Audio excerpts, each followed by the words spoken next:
The TV audience at home is probably getting antsy. If you would please rise, and I'm going to call on Parish Coordinator Wendy Bogart from St. James Church for an invocation, followed by the Pledge of Allegiance. Good evening, Wendy. Dear wise and loving Heavenly Father, thank you for your many and abundant blessings. Thank you for life itself, for the measure of health we need to fulfill our callings, for sustenance, and for friendship.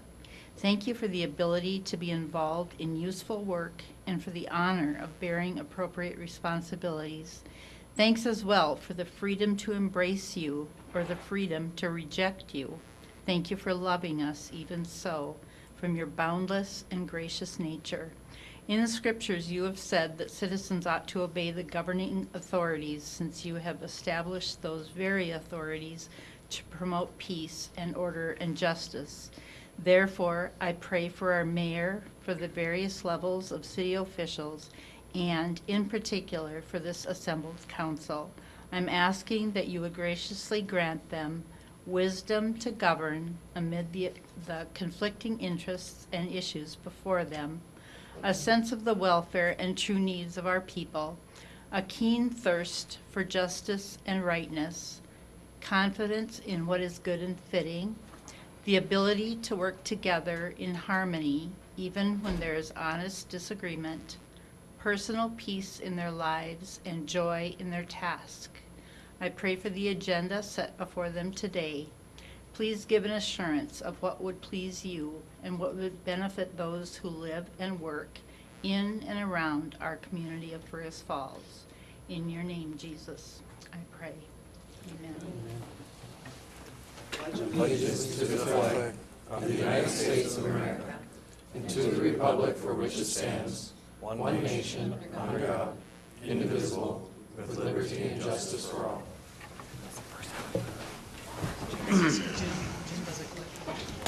5:37 on this Tuesday, January 22nd, 2019. I'll call this meeting of the Fergus Falls City Council to order.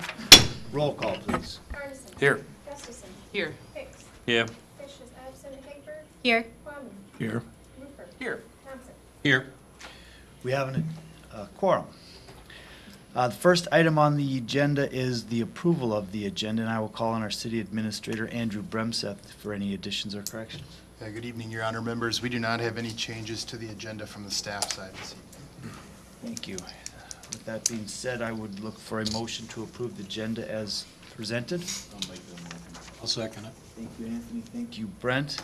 Any discussion? All in favor of that motion signify by saying aye. Aye. All opposed, same sign. That motion carries. There are no public hearings this evening, and there are no bids to award.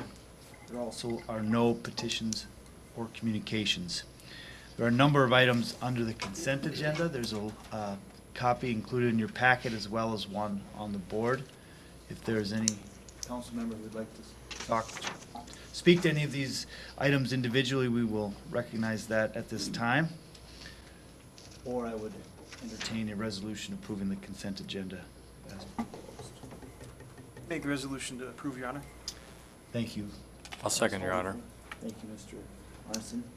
Any discussion? Roll call, please. Arneson. Yes. Gustafson. Yes. Hicks. Yes. Hager. Yes. Kwame. Yes. Rupert. Yes. Thompson. Yes. That resolution is approved. Under ordinances and resolutions, we will have a second reading of Ordinance 78-7 series, which is the rezoning of Lot 1, Block 2 of the Kirkbride addition from RA Agricultural Residence District to a B3 General Business District. This has been to committee and we've had it introduced. If there's any questions, I'll direct them to our city attorney. If there's none, roll call, please.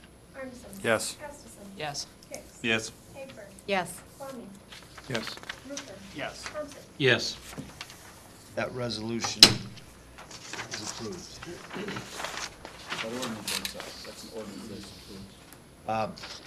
Item number 2 is a resolution committing the city of Fergus Falls to complete a master plan for the Kirkbride property. I would ask our city administrator, Andrew Bremseth, to comment on this Yes, thank you, Your Honor. Members, I gave a comprehensive presentation at the committee meeting last week, and I don't intend to do that again unless you want me to, but I will just mention for the sake of action tonight, we did talk about at the end of the meeting last week that if we wanted to do this master plan as a standalone plan, we could potentially use the same consultant if we were going to do a comprehensive plan, and there would be some cost savings, but it was the desire of council members at the time to do this as a standalone plan and a standalone document, and work would begin on this sooner than later as we get funding secured and put in place. So nothing's changed between the presentation now and last week.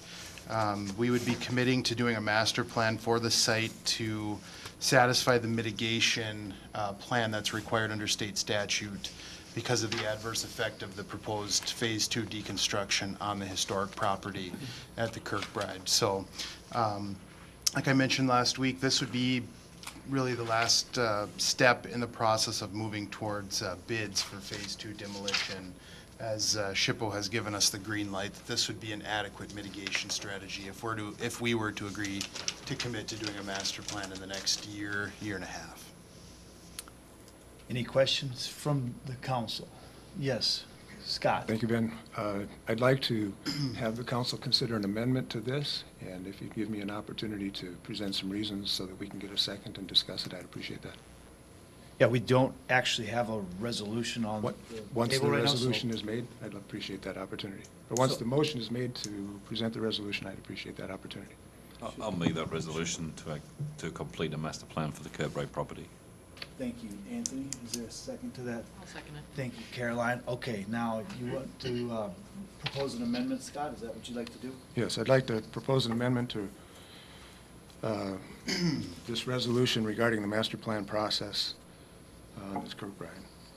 And in regards to earlier Rolf's comments on, making comments ahead of the discussion and all that, I think I need to make a couple of specific points so that we can understand the reason and then hopefully get a Sure. second and move forward.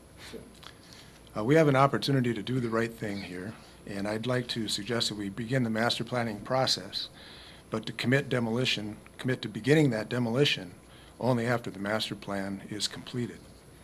This would preserve the direction of the Phase 2 progress while allowing for the possibility of development of the significant historical and architectural aspects of the campus during that window of planning.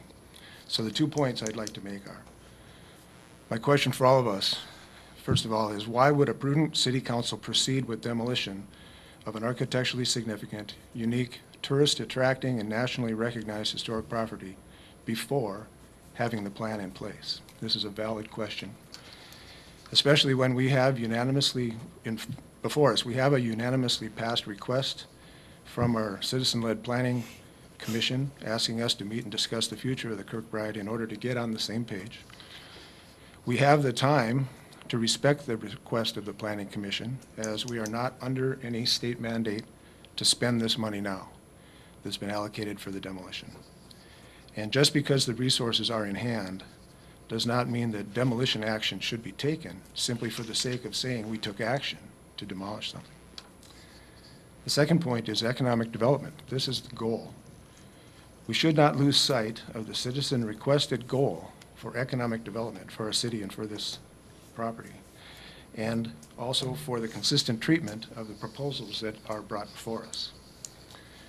Demolition prior to the completion of the master planning process can shut the door on economic opportunity by removing potential development options that might creatively adapt and reuse the existing assets, or some of the existing assets. Importantly, we have an opportunity to welcome a local developer and consider a plan that may bring jobs and economic development to Fergus Falls. So why would we not roll out the red carpet in this case? At our committee of the whole meeting, the statement was made that Mr. Gantner's proposal was only a concept. Killing his Kirkbride development approach proposal on this basis is wrong. Consider all that he has done and is doing with his personal resources at the depot right in the middle of town, building a beautiful and historic destination in a formerly blighted property, also housing other businesses. Consider also the fact that the American Covenant Senior Housing Foundation apartment plan started as a concept. The Campus View Apartments that are being developed by Goldmark and Schlossman started as a concept. The entire riverfront development plan from the farmer's market to the amphitheater. The city has spent $180,000 of local tax dollars. This started as a concept. Every trail that has been developed in this area started as a concept. The city's purchase of the dairy property is based on a concept. I believe the proper and responsible action for the council would be to meet with the Planning Commission as they have requested. I believe we should be welcoming to Mr. Gantner, a local developer, with a proposal worth considering. After all, last year, the council granted the local gymnastics group some time to put their proposal together, and I see no reason why we cannot do the same thing now and grant Mr. Gardner equal respect.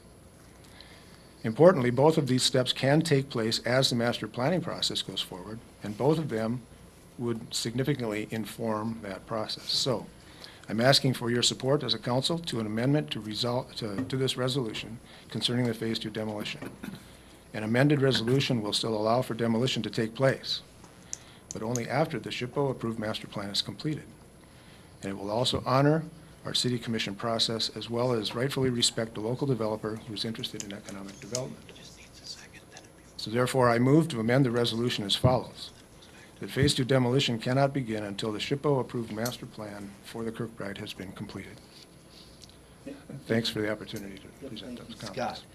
Scott, so that motion to amend that resolution would need a second, and then we would vote on that motion. If anyone has any, well, let's see if there's a second before we conduct any discussion based on that motion. Is there a second to that motion to amend the original resolution?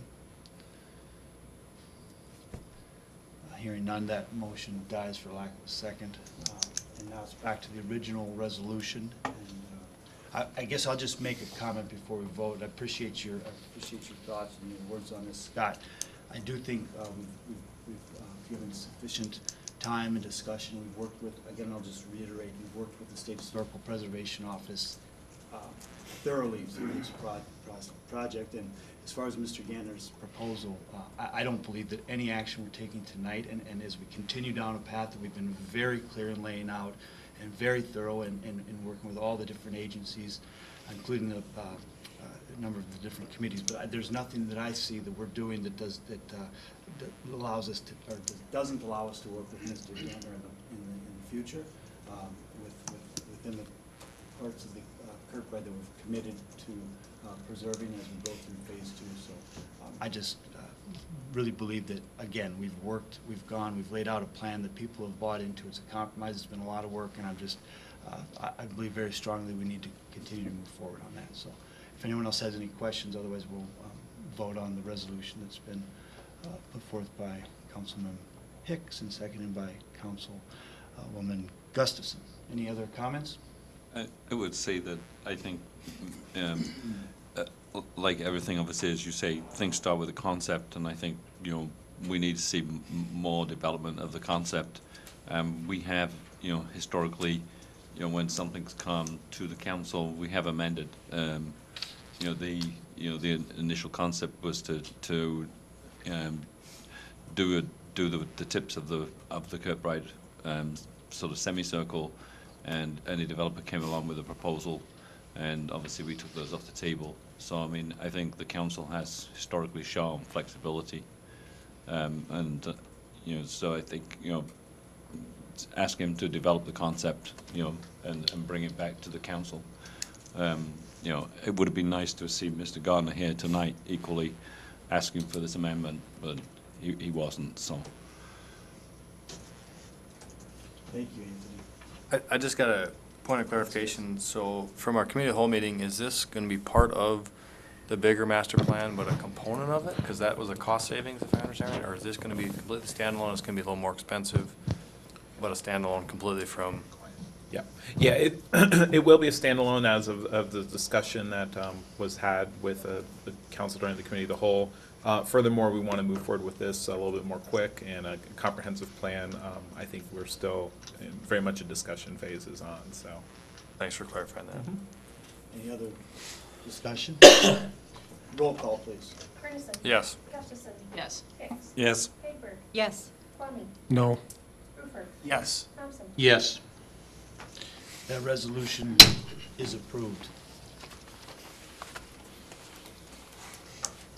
Item number 3 is a resolution approving the Fergus Falls Port Authority's submission of an application for the Minnesota Cleanup Revolving Loan Program for the dairy property, and I'll call on Finance Director Bill Sonworth.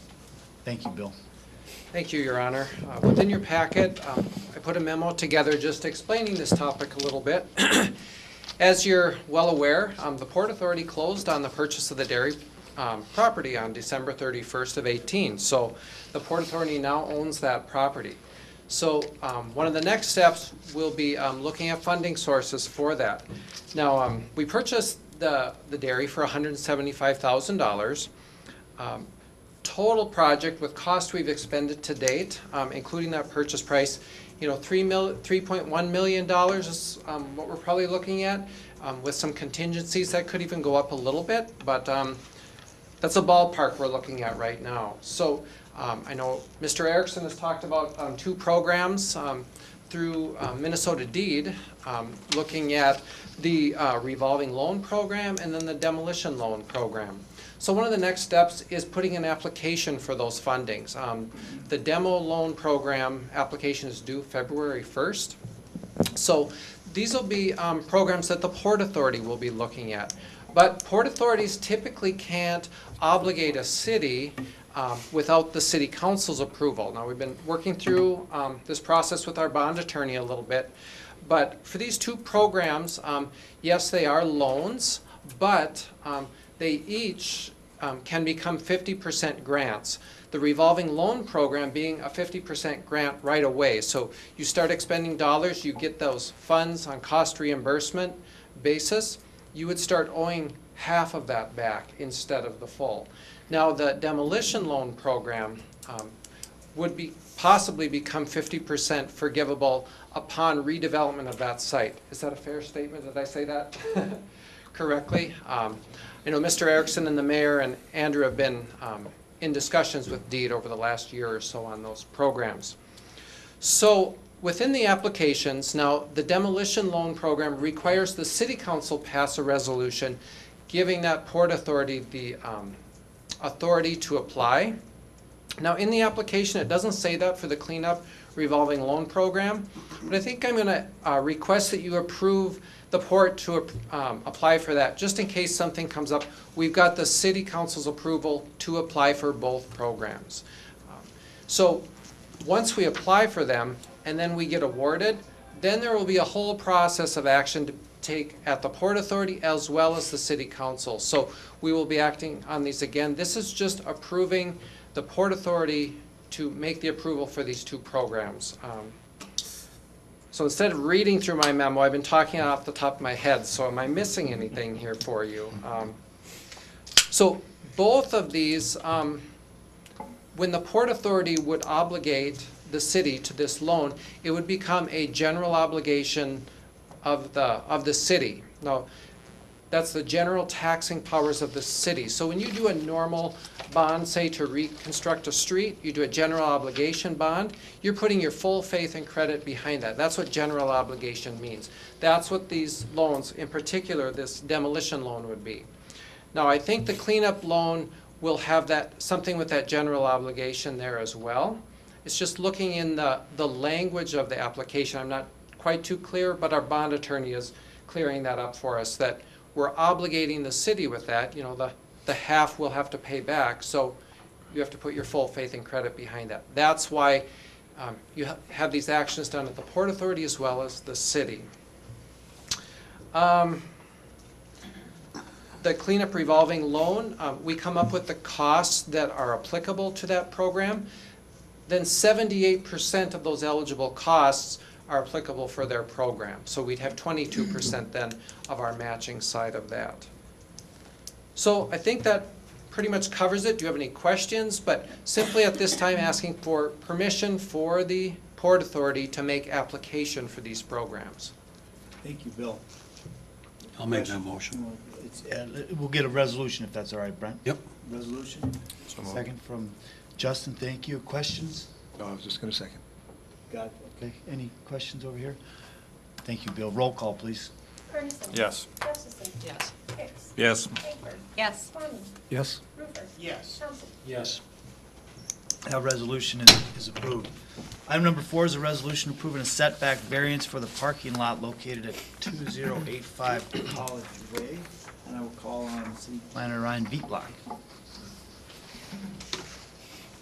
Thank you very much, Your Honor, members of the council. Just want to kind of give a real quick sort of presentation on this. It's a pretty straightforward request. The McDonald's on College Way, as part of their reconstruction, they are going to be taking down their existing restaurant and building a new, larger restaurant with a parking lot. Actually going to be a smaller parking lot, but because of the size of the new restaurant, they did need to have a variance. I just wanted to go on the record that this McDonald's will be closed, but it will be reopened, and it will be a much larger and a nicer space, and McDonald's is investing in the city. And that's one of the reasons, the larger restaurant's the reason that they need the variance. And I'd be happy to answer any questions you guys may have about the specifics of the project. Any questions for Ryan? Tom? So how long does my daughter have to go without her fries? I don't think they have quite a timeline yet, but it's typically about a 6 to 8 week process, maybe a little bit faster, maybe a little bit slower. I know they're also wanting, I think, to work with the city and try to time the closing of the restaurant with the road improvements that are going to be done on College Way as well, to kind of hopefully that traffic will already be reduced in that area anyway. So sometime this spring they hope to get started, and it's pretty amazing. I've seen it. They do this in other cities, and they completely tear the building down and rebuild it, and they'll have it up and running in 2 months or 2 so. months. So. Okay. That was just done in Wapton a couple years ago. Thanks. Yeah. Any other questions, comments? Is there a resolution to approve that variance? Krista, thank you. Thank you, Krista. Is there a second? Second. Thank you, Scott. Roll call, please. Arneson. Yes. Gustafson. Yes. Hicks. Yes. Hafer. Yes. Tony. Yes. Rupert. Yes. Thompson. Yes. That resolution is approved. Tonight we have claims in the amount of $1,126,674.72. If there's any questions, we'll direct them to our City Finance Director, Bill Solomore. And if there are none, I would entertain a resolution approving those expenditures. I'll make them. Thank you, Mr. Thompson. I'll second it. Thank you, Mr. Arneson. Roll call, please. Arneson. Yes. Gustafson. Yes. Hicks. Yes. Hafer. Yes. Tony. Yes. Rupert. Yes. Thompson. Yes. That resolution is approved. Under Board, Committee, and Department reports, item number 1 is a resolution adopting the 2019 legislative priorities as recommended by the Legislative Committee, and I'll call on our City Administrator, Andrew Bremseth. Thank you, Your Honor. Members, the Legislative Committee had the chance to meet the week of January 7th. Just a reminder, the Legislative Committee is Councilmember Arneson, Roofer, the Mayor, and myself. And tonight we're asking for your blessing on these recommendations for legislative priorities. And I will say this is not an exhaustive list, so if something were to come up during the session, or if we missed something, we certainly want to get that included and have the ability to work on that or lobby on behalf of those efforts. So in no particular order, we're suggesting the priorities as follows. Number 1, request state bond funds for the downtown riverfront project.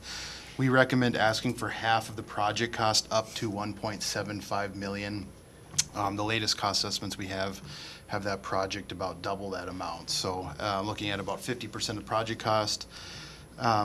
Priority number 2, final approval of LCCMR grant for the Glacial Edge Trail from Veterans Park to Union Avenue with the pedestrian bridge. We are included in the bill that's going to be proposed this session, and that's for $600,000 grant with no match required. And so ensuring that that reaches the finish line and is passed ultimately by the legislature is important. We propose lobbying for the deed grant program funding, specifically the demolition grant program, which Finance Director Sonmore just talked to. We want to continue to explore options to minimize the tax impact of Hoot Lake Power Plant closure in 2021, and we talked a little bit about that at the Committee of the Whole meeting last week. We want to work to support the various initiatives of the League of Minnesota Cities, Coalition of Greater Minnesota Cities, and other relevant organizations that we belong to. And then finally, we want to continue to explore dairy property funding options and opportunities with the state legislature with various programs. So, with that being said, we also talked about, and this is combining the next item, but we will want to take two separate actions. We talked about whether or not to retain the services of Joel Carlson, our lobbyist, to do some of this work. And the legislative committee is recommending that we do that. Talking to Joel Carlson, he's proposing to keep his contract price the same as it was last year. We paid him $43,420 over the 12-month contract last year. We would propose that this cost be charged to the various projects that I just outlined and discussed, as his time would be split amongst several initiatives throughout the session.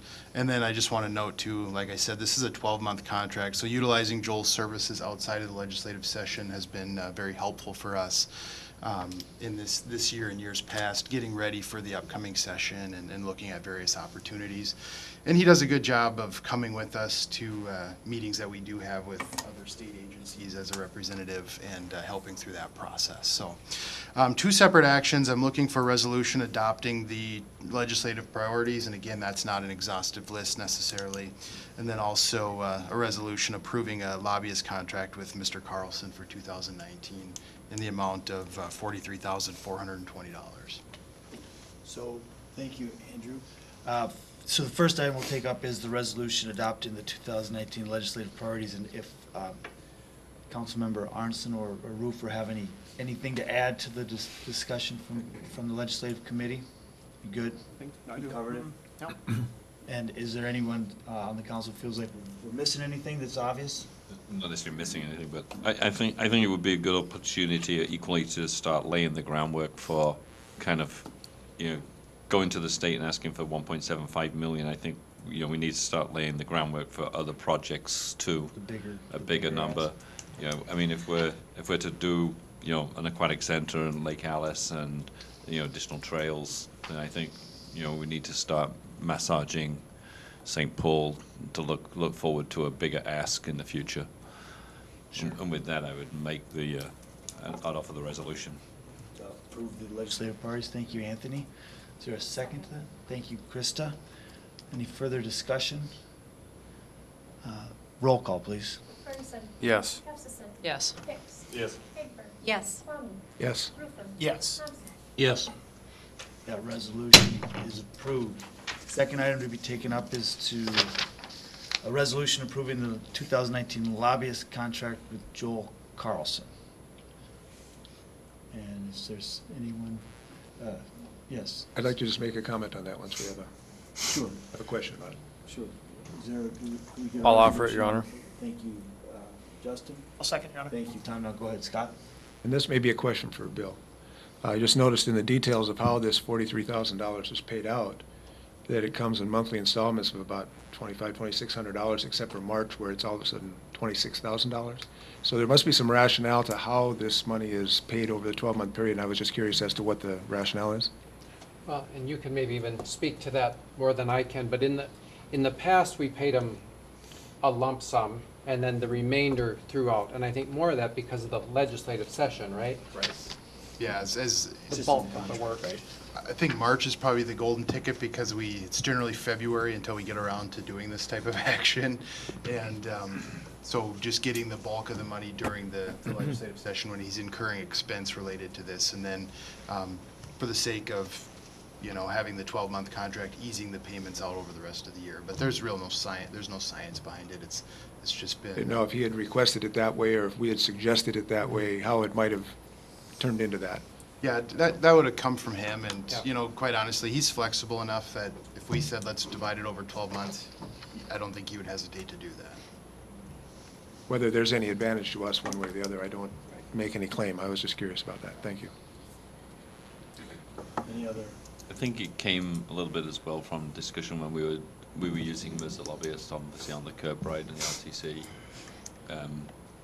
Yeah, I think at that point, there was a bigger ask, bigger consultancy fee, because it was two things. He was doing one for the city and one for, the RTC. And so it was kind of, he asked them for big lumps, and we asked to kind of spread it out. Thank you, Anthony. Any other discussion? Roll call, please. Arneson. Yes. Gustafson. Yes. Hicks. Yes. Hagbird. Yes. Swamy. Yes? Rupert. Yes. Thompson. Yes. That resolution is approved. There are no reports from staff or administrator officers. There is no old or unfinished business that I'm aware of. Under new business, the first item is the Greater Fergus Falls Economic Development Services Agreement, and I will call on Ann Bremstead. Yeah, thank you, Your Honor, members. We do not currently have an agreement in place with Greater Fergus Falls as the entity we've chosen to do the economic development work for the city. We did have a similar agreement in place with the EIC when that board was functioning in that role. And so trying to get the correct documents in place. I'll just real quickly run through the terms. The term would take effect back to January 1 of 2019. This is a perpetual agreement until either party wishes to end the agreement with a 180-day written notice, so 6-month notice. The agreement contemplates that the city will, beginning in 2020, agree to appropriate not more than $50,000 annually out of the general fund. State statute limits us to only being able to provide $50,000 out of city funds to these types of groups or activities. And then I will note that there's a provision in the contract that if the city does not appropriate funds through its budgeting process, that the agreement shall terminate. So if the city elects to go in a different direction in the future by not budgeting these funds, the agreement would terminate. Greater Fergus Falls pledges to allow meetings to be open to the public with the exception of the board having discretion to conduct closed sessions when necessary or appropriate. And they would provide all of the staffing and other work related to the economic development program for the city of Fergus Falls. I will also note that you'll notice in the claims that we just approved that we had a check in there for $50,000 to Greater Fergus Falls from the EIC fund balance that was remaining. That was the wish of the EIC board. We did $100,000 in 2018 and then $50,000 just today in 2019. So those funds were not city funds, they were EIC or Economic Improvement Commission funds, which is why that $50,000 threshold could be exceeded last year. And now going forward, the agreement contemplates the fact that these would be city funds levied as a tax through the general fund. Thank you. And that'd take a resolution to approve that agreement, correct? That's right, yes. Is there any questions? Do we have a resolution? Would you like to offer that, Scott? I'll offer that and then I have a question. Okay. Is there a second to that resolution? Second there, Your Honor. Thank you, Tom. Scott, go ahead. With the stated information regarding the $50,000 a year that's provided for the Greater Fergus Falls in this situation, you said it's a maximum according to state statute.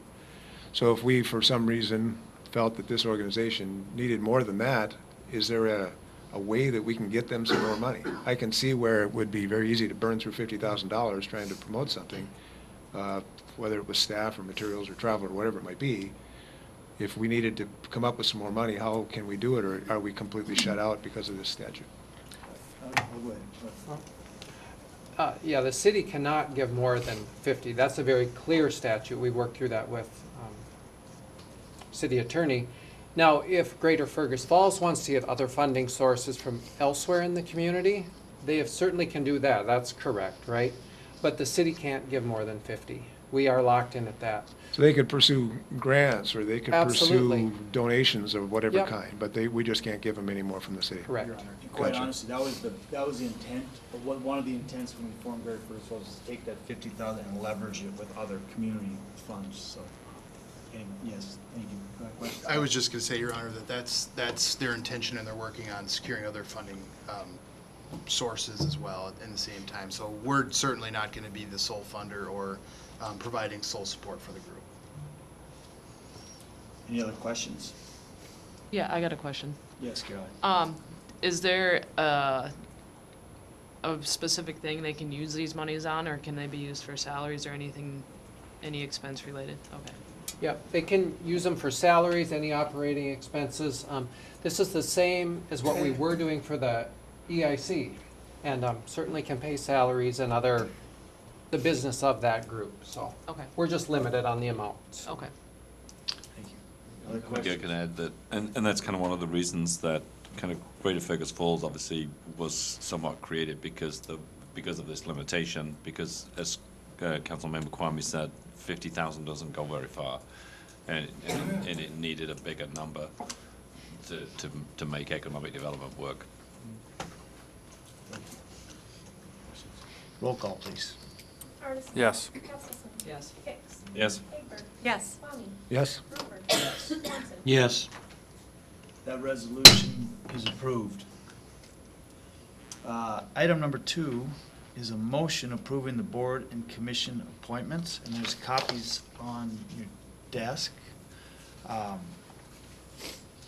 If you're all right, I'm just going to read through it so people in the audience and watching at home and the newspaper know who's on our city commissions and boards. And again, there's a copy, and there's, people are able to get a copy of this at City Hall if they want. But on the Airport Advisory Board, will be made up of Andrew Yagi, Rod Scheel, Ron Norby, Josh Carlson, and Robbie Olson. The Bicycle Pedestrian Advisory Commission will be comprised of Jake Crone, Patrick Hollister, Robin Messer-Olson, Carol Dungeon, and Jason Hastings. The Fire Relief Association will be the city administrator, the fire chief, and Councilmember Jim Fish. The Heritage Preservation Commission will be composed of Tim Litt, Ed Strand, Lois Josephson, Gordon Hydukovich, Chris Schulke, Tom Hinchin, and there is one position yet to be filled on that board. The Human Rights Commission, he will be comprised of Victoria McWayne Creek, Michelle Brennemon, Darcina Klecken, Becky Schwartzhoff, and Abby Kocher. Library Board, Paul Lundeen, Kathy Wagnall, Nancy Olson, Mike Evervold, and Beth Ochter. Parks and Rec, Rick Ogden, sorry, I knew that. Rick Oden, sorry, Rick. April Thompson, Lynn Walters, Kevin Rognes, and Nicolay Clavin. Planning Commission, Al Krameyer, Laurel Kildee, Jeff Stanislawski, Vern Johnson, Don Suter, Scott Rachels, Ruth Rosengren, and then I'd like for the council to consider expanding that board. That'll be our next item of business for you to decide. But if so, then I would like to appoint Kelsey McIntosh, Ellig, and Craig Gantner to the new spots. And I believe if our planning city planner could speak to that too, with the work that they're doing, and combining the zoning and the planning board, I think that there's reason to expand that board. Port Authority. Councilmember Brent Thompson, Councilmember Tom Rufer, Councilmember Caroline Gustafson, Councilmember Anthony Hicks, Bridget Leonard, Rebecca Peterson, and Steve Schoenig on the Port Authority. Public Arts Commission, Naomi Schleichman, John Mearsh, Steve Guttormson, Michael Bergraff, and Amy Nordland. Public Safety Advisory Board, Skip Zeeland, Mark Hovland, and Ron Burt. Sister City Commission, Chet Haberstad, Jeff Isaac, Sean Taylor, Bonnie Denzel, and as well, there's one spot to be filled on that commission. So those are the appointments that have been recommended, and if there's any questions, I'll take them. If not, I'd entertain a motion to approve those recommendations, those appointments. I'll make the motion, Your Honor. Second it. Thank you, Justin. Thank you, Brent. I do have one question. Yes. Could we have someone talk about the open positions, how to apply, and what the term limits are like? Certainly. Certainly. Lynn, would you like to address that? Sorry for springing that on you. No, that's fine. We would certainly just put it on our city website and Facebook page that we have a couple of openings and encourage people, or like access here, let people know that we have interest. All that's required is filling out an application. Then we know how to get a hold of you, let you know when meetings are happening and whatnot. So again, anyone with interest in heritage preservation or sister city, looks Both like of them are just one-year terms as well. one-year terms in both of those positions at this point. And again, on those terms, at the end of the year, those that have a one-year term would be eligible to take on a second term of 2 years if they so choose. And if their attendance has been good, they've been productive with the meetings, we would welcome them to come back if they have interest. And of course, just you guys spreading the word to people that you might think might be interested, and let them know to come see us at the city, and we'll get an application to them. Can you tell me why there's some one-year terms and some two-year terms? When we started this whole revitalization process, we had to start somewhere with the tiers. So we did a 1 year and a 2 year.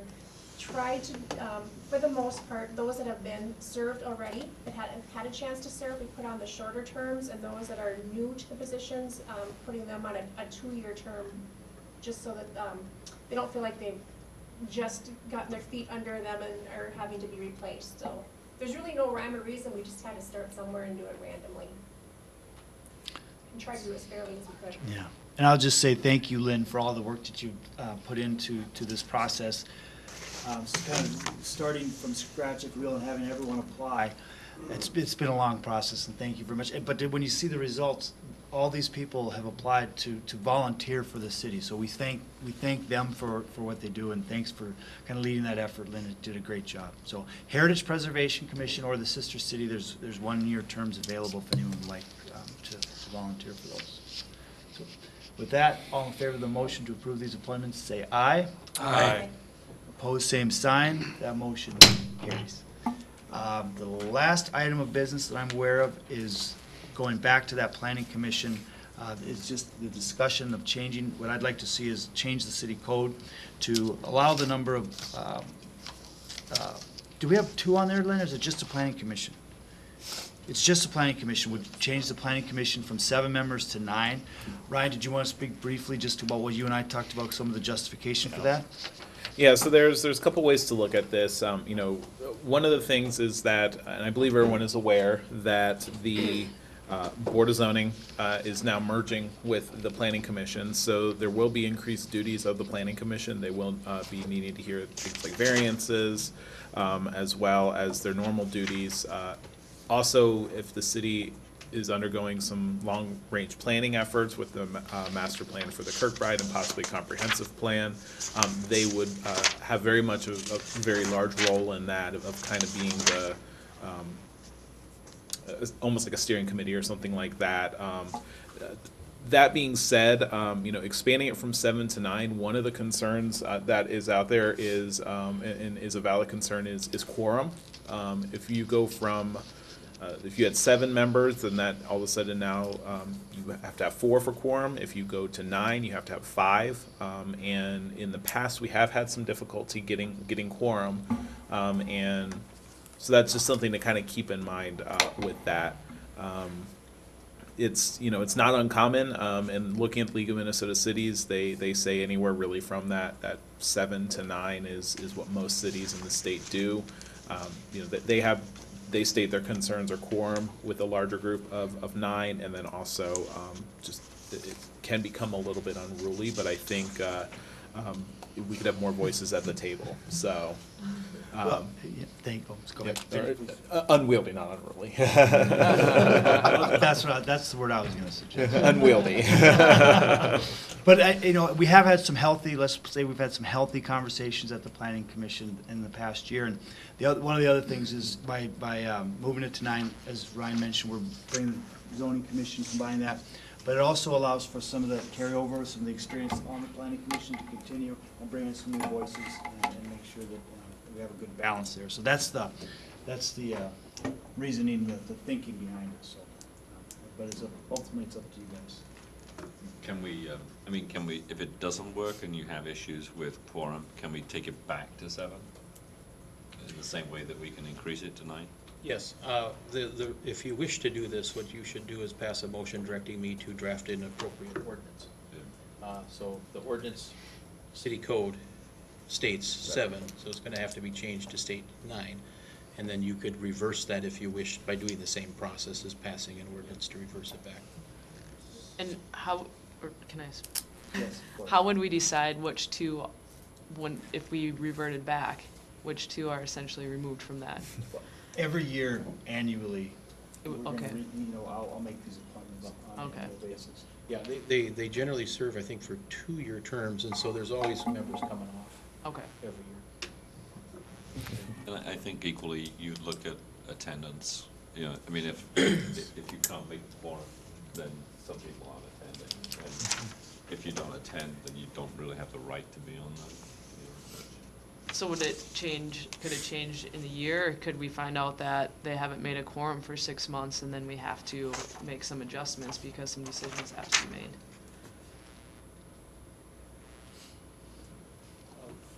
Yeah, I mean, there's a provisions to remove people, and how to remove them if they're, I mean, you can base it on attendance or whatever, but you'd pass basically a motion or resolution removing them if necessary.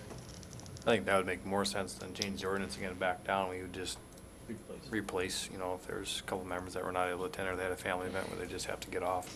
And just for your information, I mean, under our boards and commissions, the membership can become vacant upon a member of a committee or commission absence from 3 consecutive meetings. And so unless excused by action of the council. So if they miss 3 meetings, they already are, under our rules, there's a vacancy that can be declared. So to start the process, we have a motion directing you to draft the proper ordinance, is that correct? Correct. Offer that motion, Your Honor. Thank you, Justin. Thank you, Krista. Any further discussion? Can I just make one comment just for Please the do. new council members? Okay, now you've directed me to draft an ordinance, and I will bring that ordinance back to you at the next council meeting. And if you wish to pursue it further, then you will offer it as what's called a first reading. So that's the process. It's not like you're approving it today, but you'll approve it and move forward on it possibly at the next meeting. Thank you, Rolf. Sorry. So there's 2 items that also we should put. So so that would, and this is maybe a question more for the city attorney. If we, so at this point, it's just going to be 7 until the actual ordinance would be changed. So we would have, because we have upcoming business on February 11th. The other item that I think there was some discussion in the past about when all of this discussion started about revamping the councils and commissions is currently our city ordinance also states that all members have to be city residents.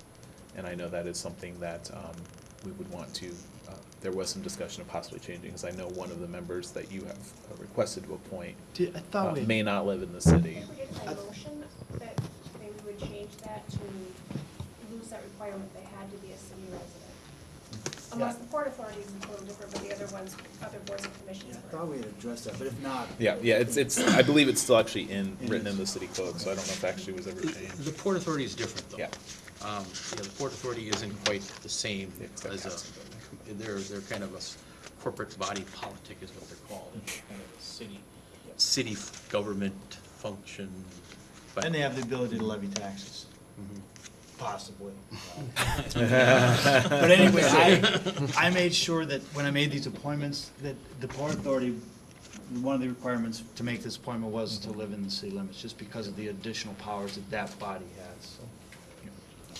In Your Honor, I think we did address that when we changed the ordinance about a year ago, and it just wouldn't have been codified and put into the code book. So I think we're covered, but we'll verify that, because that was the intention of the city council, was to have no residency requirements. Sure. Yep. Okay. Thanks for the point of clarification. Thank you, Mike. So everyone's aware of the motion to direct the city attorney to bring an ordinance changing the planning commission from 7 to 9. All in favor of that motion, say aye. Aye. Opposed, same sign. That motion carries. I don't believe there's any other business to come before the council this evening, just a couple announcements. If you haven't had an opportunity yet, the library opened today, and go check out the new library. I think you'll, I know you'll be very, very pleased when you do that, so. The next city council meeting, the committee of the whole, will be on January 30th at 7 a.m. here in the council chambers. February 4th as a work session to discuss pavement management system at 4:30, followed by a city council meeting at 5:30. Andrew, do you have anything else to add? Lynn, do you have any other announcements? If not, we're adjourned. Thanks, everyone.